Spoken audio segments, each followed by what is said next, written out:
discussion and possible action on acceptance of bids for the 2021 street maintenance project. All right, so I get the seemingly rare good news item tonight that we went out for bid for the 2021 street maintenance project. Received bids last week, and initially we were a little disappointed. We only got one bid, but once we opened it, we were not disappointed anymore, and we got a really good bid for the work. So we're very happy about that. So we got one bid from Farner Asphalt Sealers. They are the contractor that did our project last year, and we have a good working relationship with them, and they're kind of, worked through some kinks last year, and that's kind of to be expected just with working with contractors all the time and whatever, but they seem to be doing a good job. So they came in at about $245,000. Our engineer's estimate is about $327,000 for the construction work, which is a savings of about $82,000, which is 25%, which is awesome. Generally, we like to see more than one bid, but given that the bid that we received was so good, staff is recommending approval of said bid. Because of the low prices we received, we've identified some extra work that we wanted to discuss tonight too.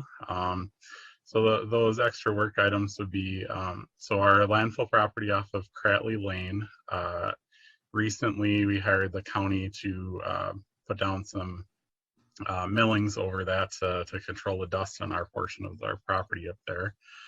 And so what we'd be looking to do is fog seal over that, those millings to again, suppress dust and for longevity purposes. That's about $1,000 we estimate. Crackville Industrial Street between Hanley Road and Mayer Road for about $3,500. Crackville O'Keefe Road all the way from Crestview to Mayer for about $17,000.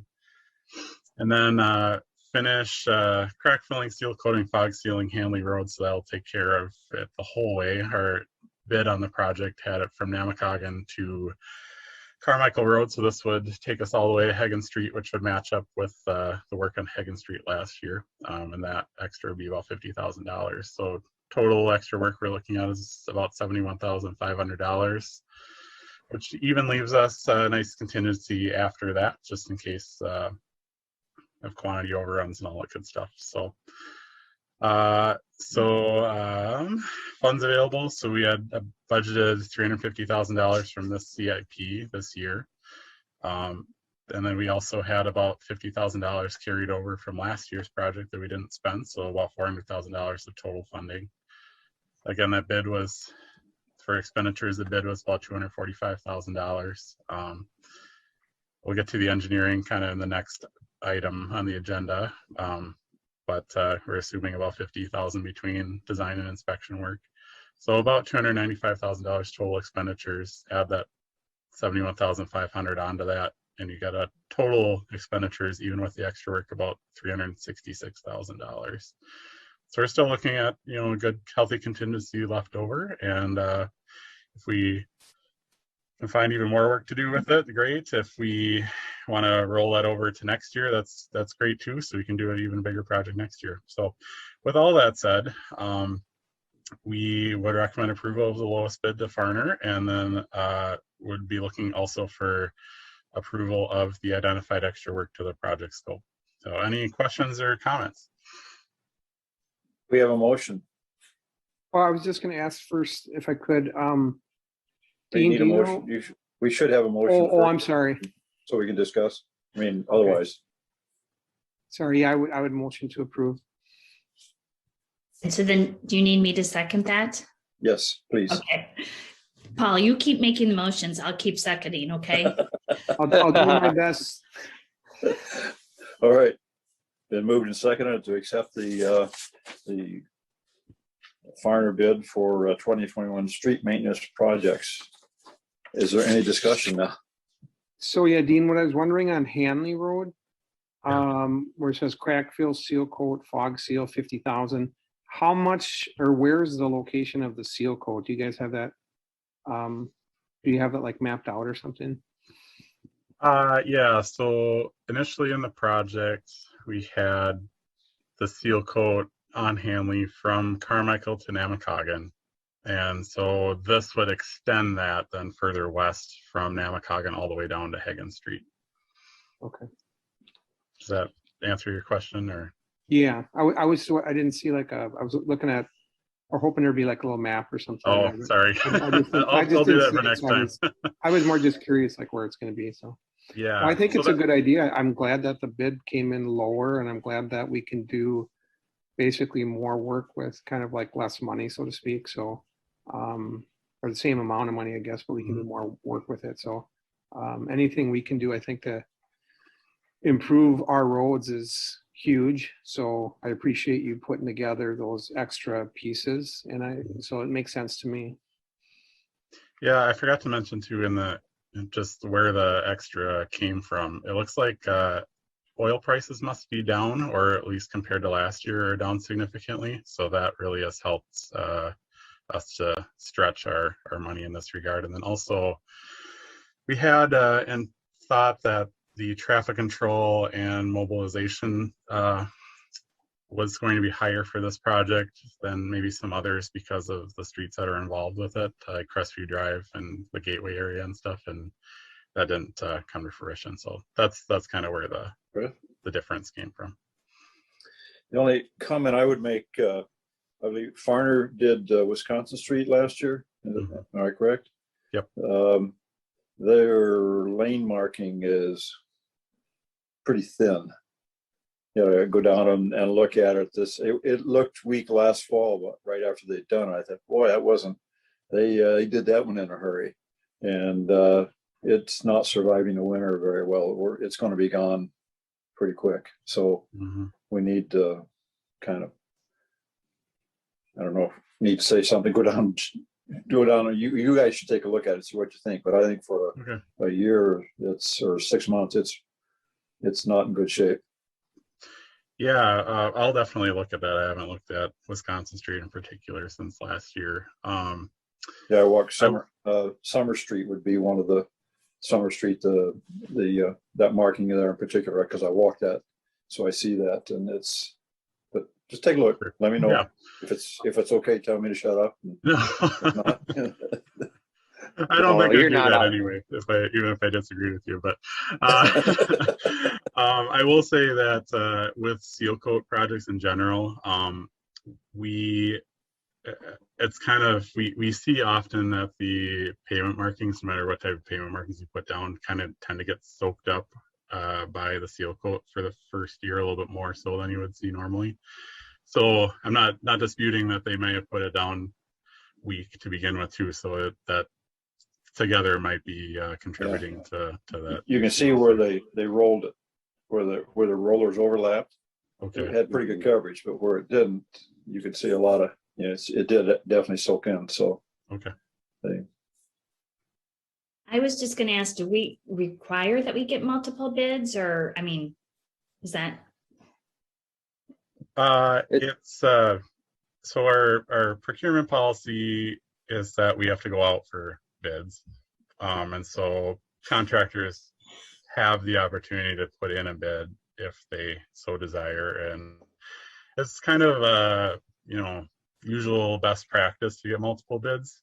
And if in this case, if the bid had come in like too high or something like that, I probably would say, since we only got one bid, maybe we could go try rebidding it again or something like that, just to see if we can get some extra bidders on it. But we did have, I believe, 4 potential prime contractors take out plans online. So it's not that nobody saw it. It's in the same usual suspects looked at the project and only one decided to put in a bid for whatever reason. So so it's legal this way to have only one bid, and sometimes there's other projects we've had that have just had one bid, but yeah.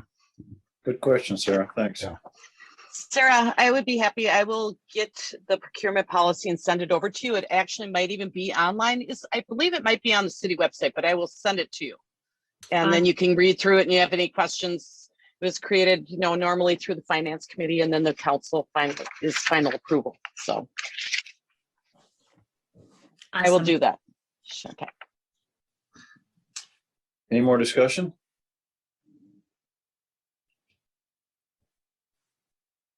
And I would entertain a vote on the approval of this procurement bid, which will go to, I believe this now goes to finance and then council, correct, for approval? Mhm. All in favor? Aye. I, Thank you. Motion carries. Dean, do you have item B, Yes. letter of engagement for Yep. Bolton and Mink? Yep, so this is related to the last item, same project. We are looking to get Bolton and Mink on board for doing the construction inspection for the street maintenance project. Generally, we run the agreement for the inspection with when we award the project and stuff, so that's why it's tonight. So they've done a lot of construction inspection for us in the past, including last year's street maintenance project and also other projects that the city has had. Attached is kind of the letter of engagement details and stuff. So we asked them this time to be, a little conservative in the amount, just because there is some night work involved, and just with dealing with higher traffic roads with multiple lanes and stuff, we kind of asked them to be a little bit more conservative than they normally would be in putting this together, just to cover kind of those unknowns for those types of streets. So that being said, they came up with a amount of $29,541 for inspection services. That's within that $50,000 I mentioned last item to cover all of the engineering work on the project. So the inspection portion is a piece of the overall engineering work on the project. So I've putting the plans together. I've charged my time to the project, and that's has to come out of $50,000 as well. So just for what it's worth. And then so this also doesn't include impacts from the extra work, but because of the nature of the extra work, we don't believe that extra work will result in a significant impact to the estimated cost amount. Plus, they were already being conservative anyway. So yeah, staff recommends approval of the letter of engagement. Any questions or comments or concerns? Hey, Dean, can Yeah. you just cover what inspection services, kind of detail what that would be for Sarah, so she has an idea Yeah. of why we would bring in an outside company for this project? Yeah, good point, Mike. Thank you. So first of all, we don't have anybody on staff to cover construction inspection services. I could if I had the time to, but I don't, and so here we go. So what construction inspection involves, just to kind of hit the highlights, they will coordinate with the contractor to make sure that, what's the schedule, then reach out to, the impacted properties and stuff to let them know the project is coming. While they're actually doing the work, they'll be on site, making sure the plans and specifications are followed as the contractor's out there, make any changes necessary in the moment, coordinate with me if I need to get involved and go out there to handle some bigger, resolution, that kind of thing. And then measure and obtain quantities and coordinate pay requests and all that kind of stuff. So they handle both, like the in the moment construction happening type stuff, and also a lot of the paperwork and the coordination and that kind of stuff. So that's in a nutshell what they'll be doing for this project, and generally what they do for the other projects as well. so is this group likely to catch what Jim mentioned happened on Wisconsin Street? I mean, if you happen to agree with him, is that something they maybe would have caught? If there is something like what happens with that, striping isn't put down, since they're out there, they should be catching that. Last year, I will say that I should say, rewind a little bit. So in previous years, the kind of expectation was that these street maintenance projects were like very lightly inspected, we'll say it that way. So a lot of people weren't watching what was going on out there. And then We lost what you just said, Dean.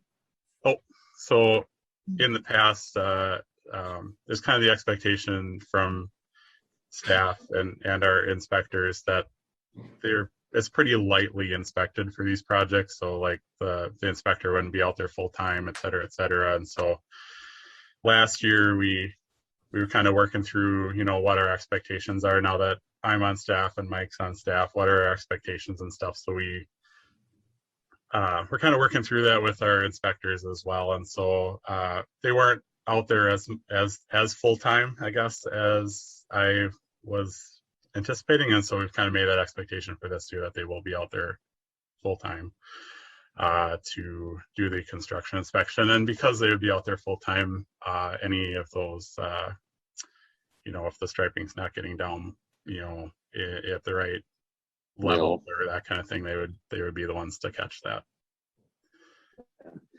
Unfortunately, Sarah, a lot of these bigger projects and bigger contractors, they go to communities where people don't inspect them. They go in, they do the work, and they're gone, right? And quality work takes time. And unfortunately, when we're investing that much money into our streets, we want to make sure that the product is done correctly because it lasts longer and we get what we're paying for. So you almost have to kind of babysit them, right? And this is kind of the cost of doing that, just to make sure that they are putting down the correct amount of oil, that they are putting down the correct amount of crushed rock, fog seal, so on and so forth. So to answer your question in a nutshell, yeah, that type of problem that Jim is alluding to should be caught with more eyes on the project, more throughout the project, if that makes sense. Thank you. Any other discussion? I think we have Paul's motion on the floor. I don't know if I did a motion, but I would move to approve. Was it? I think I just started asking Dean questions because I didn't I interrupt you and ask you to make a motion? No, That's the one before. No, that was the one before. Never mind. I'm just got to rewind here. It's all good. I would move to approve. And I will second that. If there's no more discussion, all in favor, signify by saying aye. Aye. Thank you, Dean. Mhm. Okay. Old business. Nothing under old business? Or just project updates? I guess that's all old business. Anything else, Michael? Mr. Mraz? You can move on to project updates and we can discuss each one of those items. Okay. Transportation utility presentation schedule. Yeah, so we wanted to give you guys an update as to when we were moving forward with discussion of the infrastructure management plan and the associated funding mechanisms. I know Sarah's now brought up to speed as to what exactly that is, so that's great. So we are making a presentation, or I should say I am making a presentation to City Council on Monday the 17th with kind of the first half, which is presenting the infrastructure management plan, how we came to identify where we're at with our infrastructure, and and then the second half would be the funding levels and mechanism and stuff like that, and that is currently scheduled for the first council meeting in June, which should be June 7th. So there'll be 2 longer presentations. Unfortunately, it's just the way it is. It's a lot of information. We want to make sure that council can digest all that information and ask as many questions as we need to to move on without getting sidetracked, but also we need to move forward. So that's kind of the schedule, and we'd be looking for, after we kind of get through the presentation, kind of the input on the next steps. So it'd be public engagement and that kind of stuff throughout the summer to move forward with everything too. So that's the schedule for now. Any questions on that? No? Okay. I can move on to the 35 project then. I'll just, oh yeah, I need to express, I did express a concern that splitting the presentation, from my background in business, splitting the presentation, what you're going to do from how you're going to pay for it is not a good practice. So I'm a little, we'll have to work with the other council members to make sure that they understand there is a plan. Absorb this and think about when you want, what's the future of our transportation system going to look like. And so that'll take some preface, I think, to give them that message. I don't think about how we should do that. Yep. So that the other thing was that originally they were going to go to the finance committee, and I asked that we go to the whole council at the same time, so we can all share opinions about that. I don't like big things going to finance first and then dribbles out into council sometimes. So that's on a big project like this. I mean, this is future changing for this city. So in my opinion, so I wanted it to have the best impact and the most input.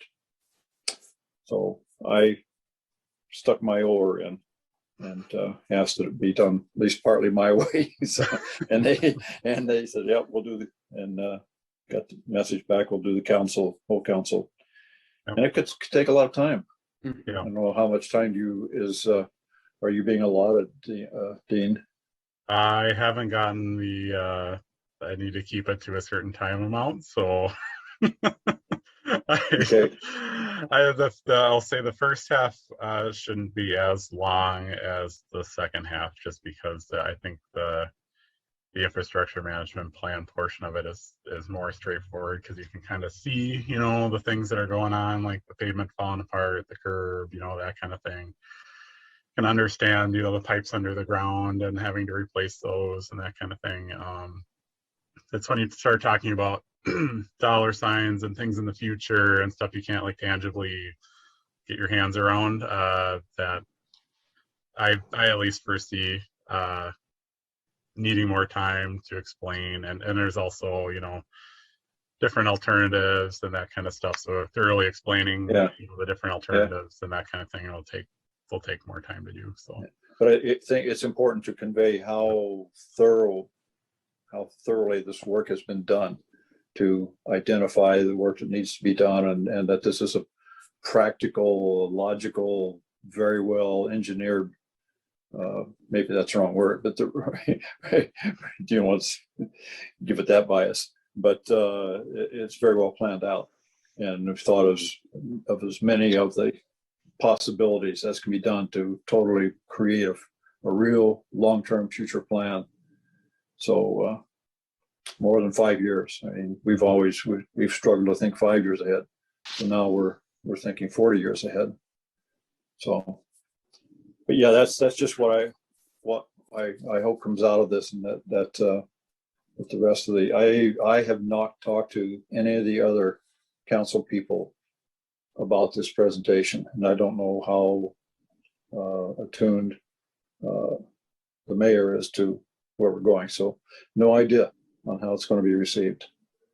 So yeah, I know Aaron is sharing it with the mayor in advance. So okay. So you will be at least, not blindsided during the meeting or Great. anything like that. Yeah, that's important.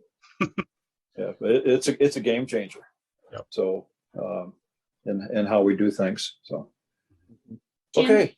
Jim, just a quick question. Are you worried by splitting it into two segments that we'll lose momentum? Maybe it won't be fresh on mind, and maybe they will have. No. I'm more worried they'll build a bias. We can't afford this.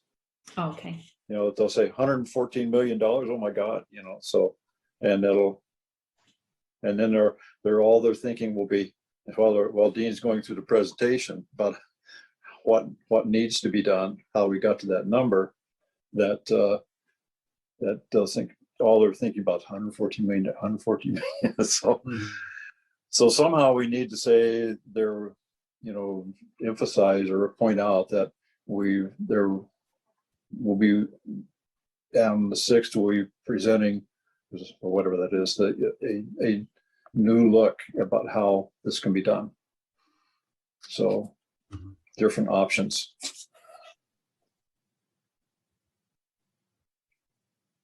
All right. Should I move on to Highway 35? Yeah.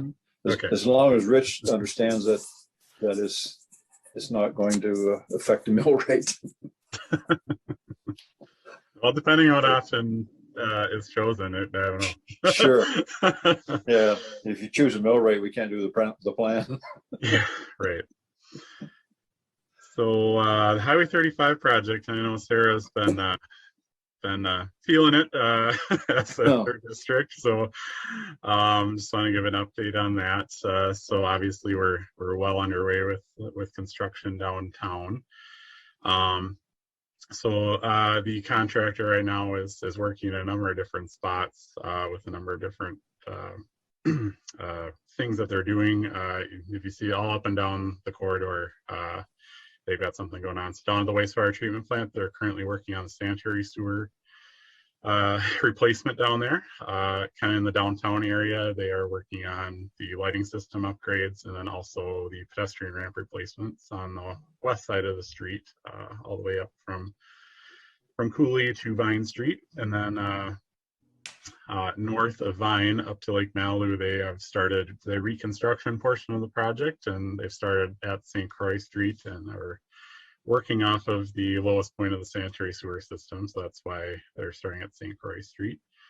And they're currently working the St. Croix to Myrtle block with replacement of utilities. And then what they're going to be doing is they're going to be going block by block. So as soon as they get the utilities, the mains done in a block, they'll hop to the next block, do the mains, and then they'll hop back, do the services in that first block, and the kind of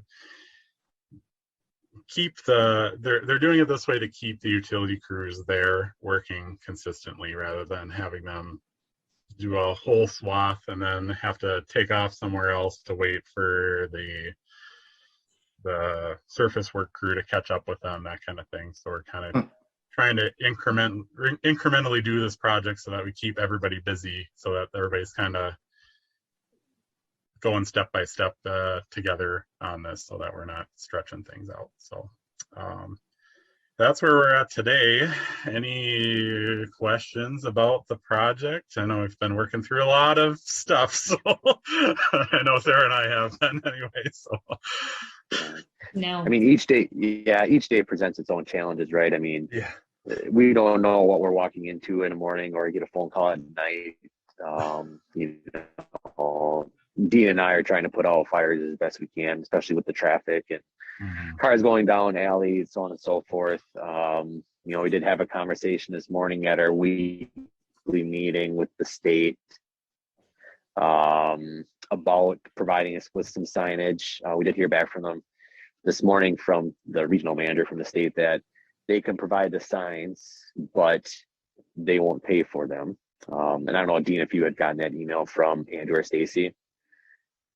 No, I've not actually gotten the email. So they did verbally tell us that this morning. So it's just a matter of time before we, get that officially. So, and that's what, to be honest, To me, they the essentially signs, told us before. But the signs that I see lacking are that the downtown businesses are open.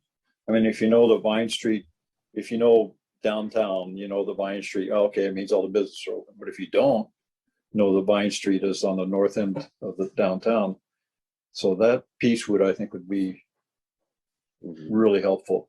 yeah, so they did actually put out specific signs on I-94 that say open to Hudson businesses. So that I pass one every time I come into work in the morning, and it's like right before exit 1 on the river bridge, essentially. They have that sign out there. Did not say that yesterday. The flashing sign? No, not the flashing sign. Just the regular sign. It says open. Okay, I missed that one. I was probably focusing on the flashing. Yep. Okay. So I believe I would need to confirm this, but I believe there's also one on the other direction as you're approaching exit 1 as well. So right.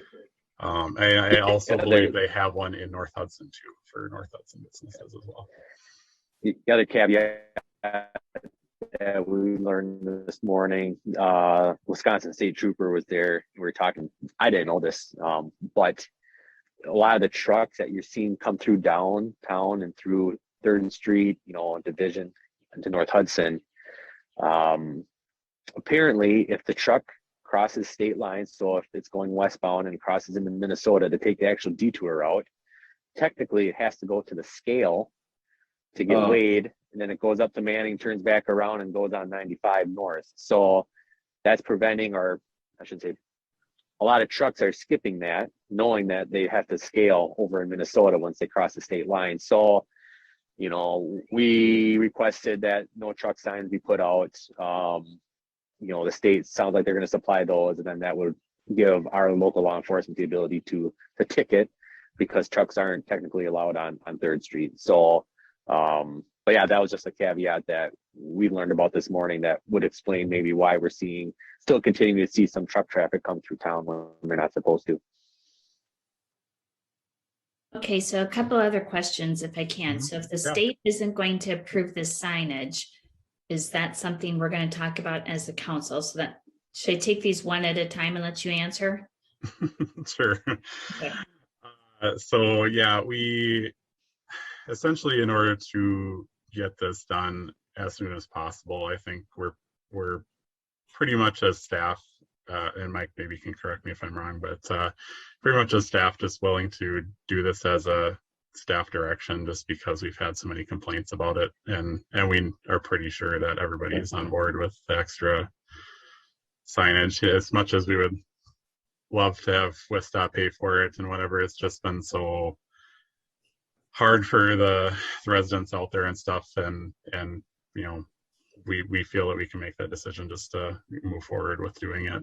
I think we will still present at council on the 17th just to say that here's our plan. Here's kind of more what we're doing, rather than like necessarily seeking permission, unless there's some tweaks or something that anybody has to make to it. So I think that depends on the cost. Yeah, that depends on the cost too, though, is if we get the number back from the state that's going to cost, $8,000.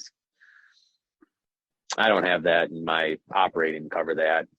The project budget is dwindling, so it'd almost be like a council contingency or undesignated capital expense type of thing. Because, like I said, we'll see what the estimated cost comes back at.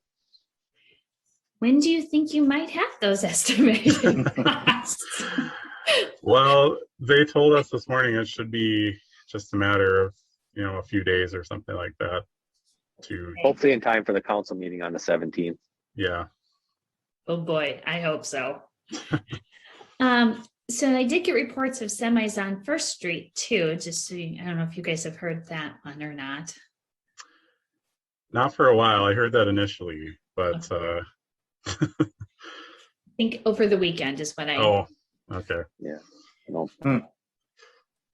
And then with the west side, the pedestrian, kind of the ramps on the sidewalks, are you thinking those are going to be done this week then? They are going to start them on the west side up by Vine and working their way southward. And this is kind of a moving target as well, because it's been a little bit frustrating to try to keep track of where they're supposed to be working and stuff. But initially they were going to start replacing them down by Wisconsin and working their way north, and then they switched around and didn't tell us. So they're starting at Vine and working their way south. They are, from the meeting this morning, what they told us is that they're looking to start pouring concrete tomorrow. Actually started today. They started today. Okay. Yeah. So it's happening. Slowly but surely it's happening. So okay. Yeah. And is the east side going to be next week then, likely? Kind of depends. It sounds like they have enough work on the west side still this week that they wouldn't be hopping over to the east side yet. I didn't get that in writing, so to speak, but it sounded like since they were able to start the electrical company is able to start working on the actual bases of the light poles, that'll keep them busy for a while rather than doing the conduit stuff underground. So yeah, I think that the intent, Sarah, is to get the west side pretty much wrapped up before they go over to the east side and start ripping that up. Because if they do both of them at the same time, right, then pedestrians don't have anywhere to walk downtown. So that's the plan, is try to, like I said, button up the west before they hop over to the east. Awesome. Thank you. Mhm. So what else have you guys been hearing? I have heard the people on Second Street and that the parts where the homes are loving it. It's quiet. They are so happy. Other than like the kind of the senior and is it Croy View Apartments, little issues with getting cars in and out and that. But and conversely, the people on Third Street aren't overly happy. It's hard. I mean, these are hard days. Right. The end will be here and it will be fantastic. Yeah. Okay. I know Dean did send out a letter. Well, last Friday, I think Deb was able to put them in, just explaining the extended hours that council voted on. And then we also gave an update on the garbage and refuse for those people affected on Second Street that don't have garbage curbside pickup due to the project. We did get a couple of dumpsters and put at the end of St. Croix for Second Street residents only. So that letter, like I said, that letter went out last week Friday to kind of help put out some fires. And after that initial one that we heard from, I haven't heard anything else. Okay. I saw Dean's, the email you sent out today describing the project, what was going on. I thought it was well done. What came across to me was how complex this project is. Yeah. And trying to keep some travel ability and all the work that's being done. So I'm going to send that out to at least a group of my constituents in this neighborhood, so they look at what we're doing. No wonder this is a big deal. This is not a mill and repave operation. Right. So yeah, just in the city alone, I mean, you got, like Dean said, you got 2 pipe crews, you got the pedestrian ramp crew, you got the lighting crew, you got safety signs. I mean, it's just, like you said, it is very, very complex, and it's basically Dean, trying to keep track of everything. And some Mike. and some of me as well, yeah, but mostly Dean. I try putting out the fires when they get a little too hot, but yeah, it's been a team effort and very challenging up to this point. Yep. Jim, I don't know if you and Paul, like on my politician Facebook page, every week I did make sure it was okay from Dean. I took exactly what he said was happening in that week and I just cut it and pasted it onto my page, and people seem to really appreciate it. I'm just giving them 1 week at a time. yeah. Yep. It's a great idea. Is that helpful, Dean, to get the word out like that? Yeah, I found that as much as you can communicate without, saying something you shouldn't, is helpful just for reducing the amount of, calls that we receive about, not even people complaining, but just asking about like what the heck's going on, or, or answering the same question 10 times that could be answered easily, kind of as a mass communication and that kind of thing. We already have enough going on to have to answer the same question 10 times or whatever. And also I think it helps, even though we've had kind of a rough start to the project. I can only imagine what it would be like if we weren't communicating these kind of things to the people we have been reaching.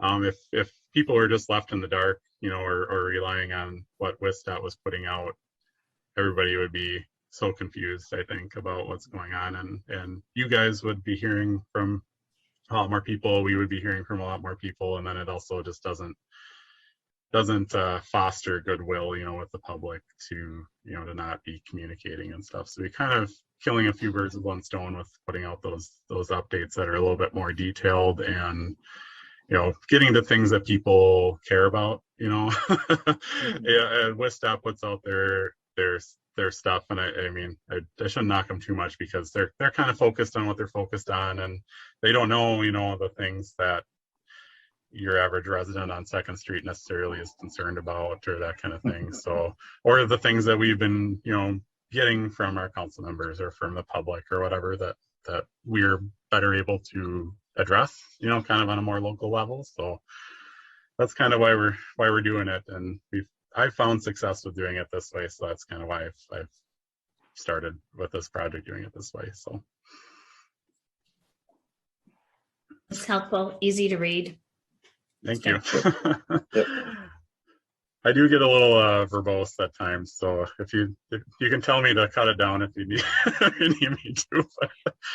I'm just going 1 week at a time. I feel Yeah, like right. that's the better. I agree. Yeah. Yeah, the one that looked at the whole project was, I had to quit. Yeah. Yeah. As much as interested as I am at it, I said, I can't handle it anymore. Yeah. Yeah. So, Okay, all right. Retaining retaining wall policy. policy All right. So this, and the after effects of that.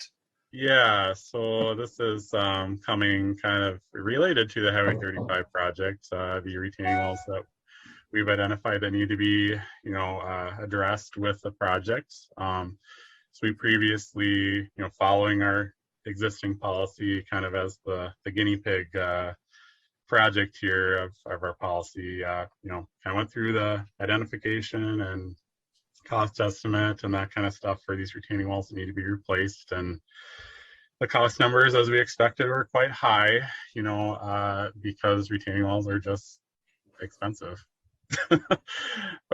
You know, labor intensive, the materials cost a lot of money, etc. So because of the pushback received from particularly the people who are most affected by the cost, we've put together some proposed revisions to the policy to handle some of that pushback that we received. I'll just quick, and this is kind of, you know, Aaron has been kind of working behind the scenes with the city attorney and stuff to put this together. So it's not just me that's been been doing this, but some of the biggest changes would be that the city would be, so for walls that have to be replaced that can't just be removed, you know, because there's topography, there's a house close by, that kind of thing. Because of the protection of the city right of way, the change would be made that the city would pay for 100% of the cost for the replacement of that wall to the minimum height required to maintain, you know, an achieve a maintainable slope. For walls that can be eliminated, you know, removed, the ground behind regraded, the city would pay for 100% of that. And then if for those walls that that can be eliminated, but the homeowner wants to keep them, then they would be on the hook for paying for 100% of that cost. And then the other significant change would be that after the replacement of these walls, the city would come into ownership of the wall, and that we would be doing the maintenance of the wall to make sure it gets done, essentially. So we'd be acquiring an easement and ownership of the wall. So the the proposed changes will be in the packet on the 17th. So you can kind of get all the details at that point in time. But I wanted to provide that update now just so that you are all aware, because this committee was kind of the ones that approved the policy to begin with and brought it to council. So any questions, concerns that I can address right now? I have a few. Okay. Let me just say, to quote my kids, you guys did me dirty, getting me 2 weeks in and getting the whole 35 thing. Welcome to council.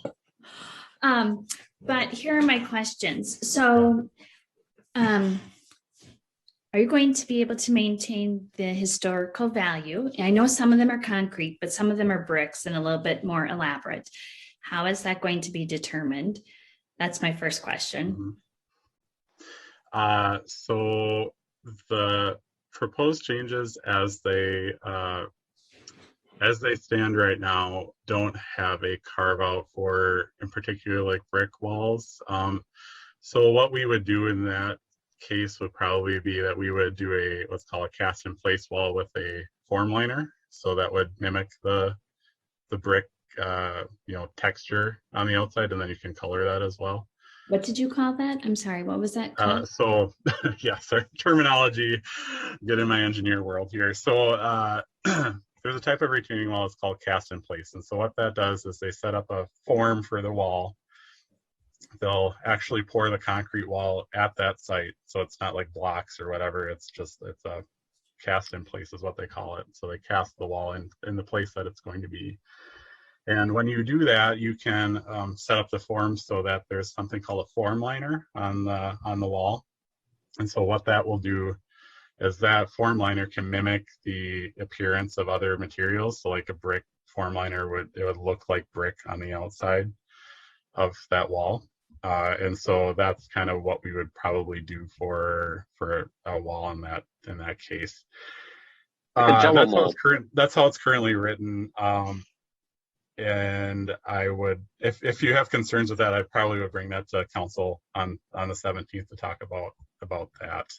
That's a tricky one because for us, it's like, do we pay for everybody to have a brick wall or just certain people? And then it's like you get into that weird equity kind of conversation and that kind of thing. So that's where we're at with that.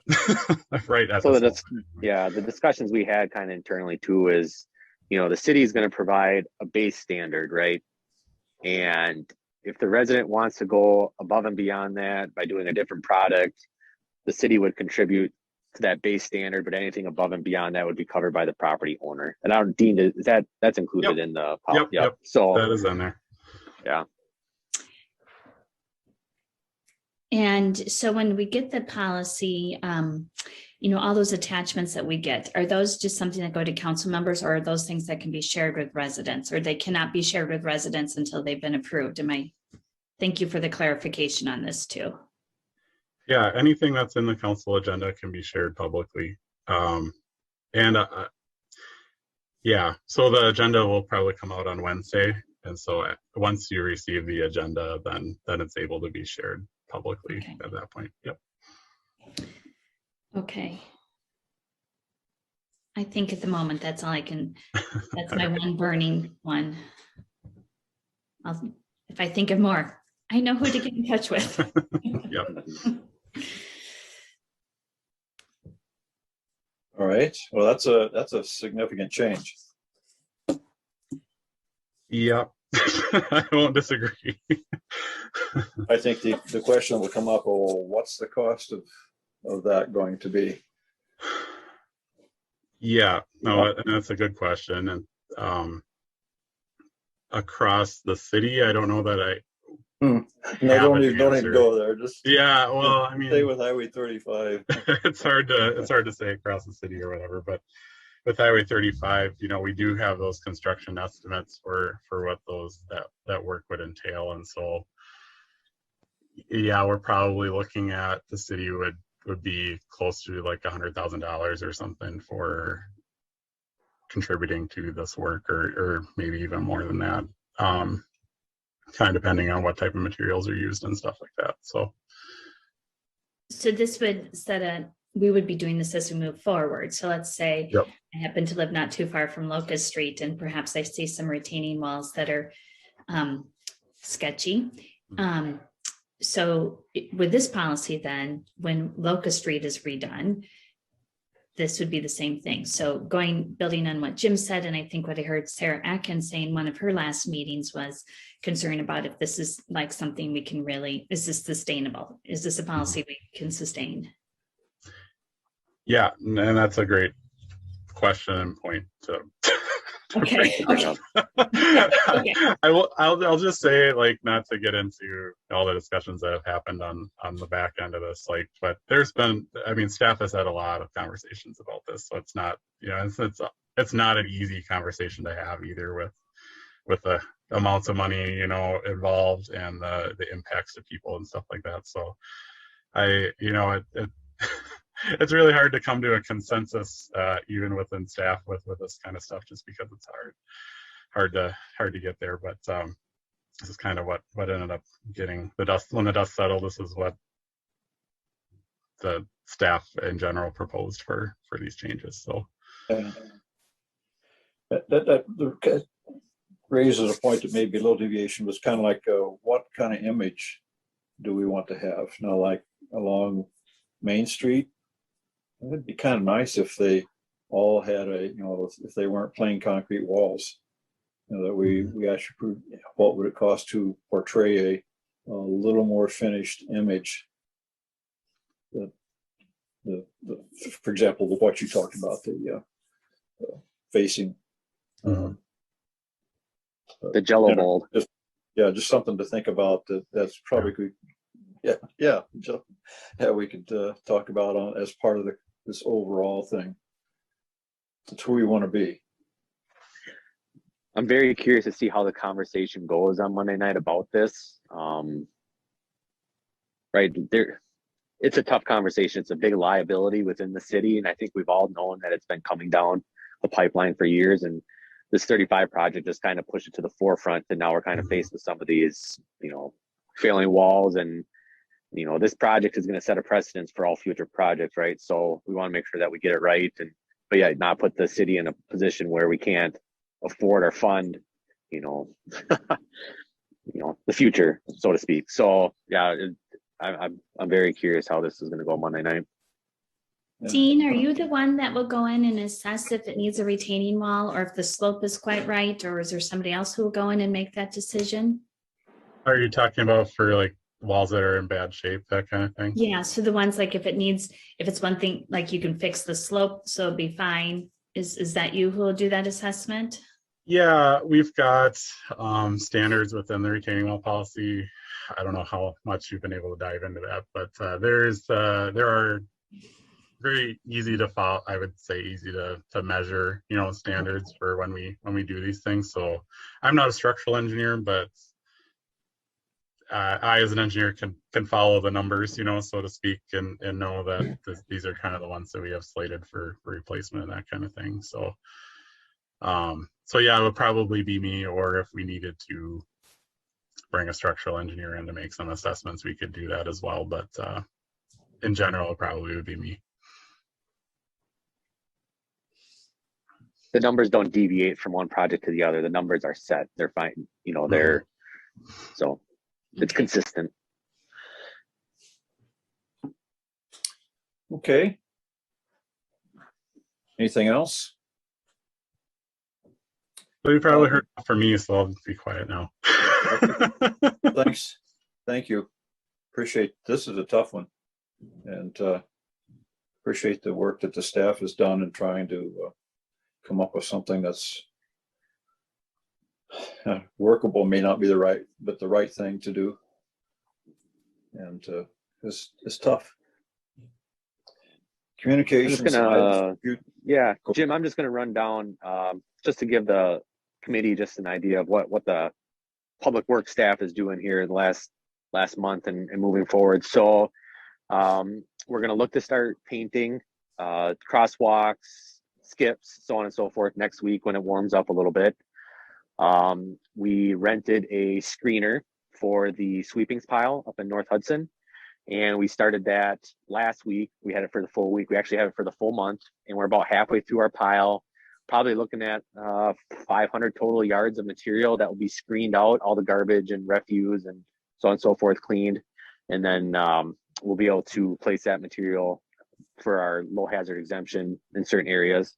So that's happening. What kind of yield are you getting out of that, if that's the right word?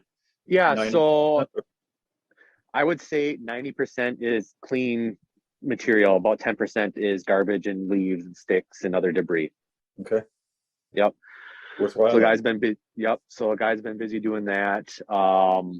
We're gonna be starting some pond maintenance. Our stormwater inspector has been doing some concrete work for us here early on this spring in some of our parks, but as soon as that's done, he's gonna be starting on pond maintenance. We put together that list that you had reviewed here a couple meetings ago, or maybe it was last meeting.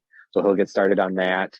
The guys have been out doing some spray patching, some hot patching work, trying to keep the roads passable. Obviously, they've been spending some time on St. Croix, 3rd Street with the increased traffic there.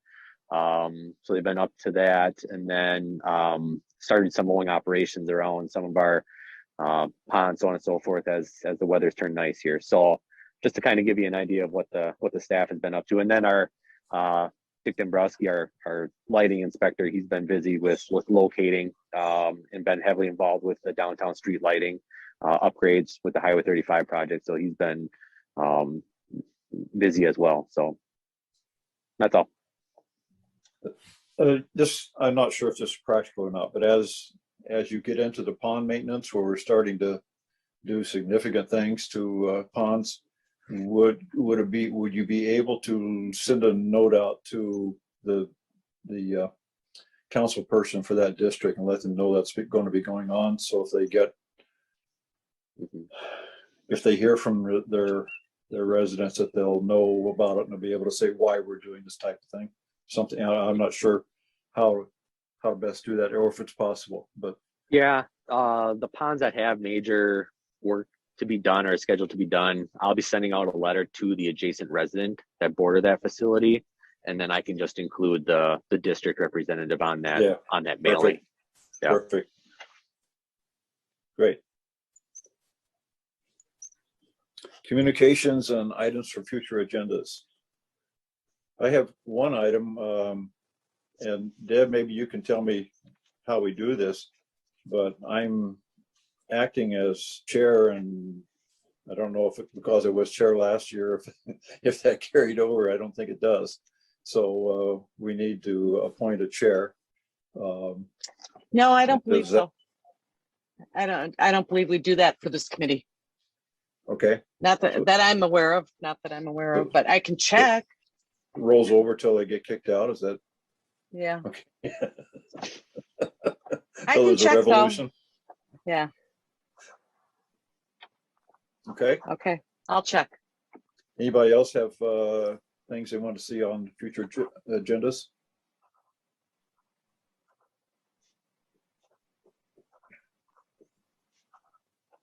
Paul? I don't have an item, but I just want to say thanks to Dean and Deb and Mike for their work. I know it's been really stressful, probably, and very crazy with 35 going on, and I just really appreciate all your work, you guys. So keep it up. Thanks. I have one announcement. I'm not even sure I want to make this one, but we've put our house on the market with the intention of moving to Arizona. And my intent is that if the whole project works out right, I'm here through April. So that's the plan. So whatever happens, and we'll be going back down there in another couple of weeks to when we were down there, we looked at some things, and we'll go back down and look at some more things and make some decisions. But we're pretty sure we're moving out of the snow and ice. So that's just a question of timing and how I can stay in the district during that time period. So, but I want to let you folks know that. So the word's going to get out pretty soon. I told you rather than hearing a rumor. So anyhow, so Man, you got to stay through April. I'm getting out, but this project, Highway 35, is Well, no, that's good. It'll be we'll done. miss ya. Okay. If there's no other business, entertain a motion to adjourn. Move to adjourn. And I'll second that. All in favor? Aye. Aye. Thanks, Dina, Mike, and Deb.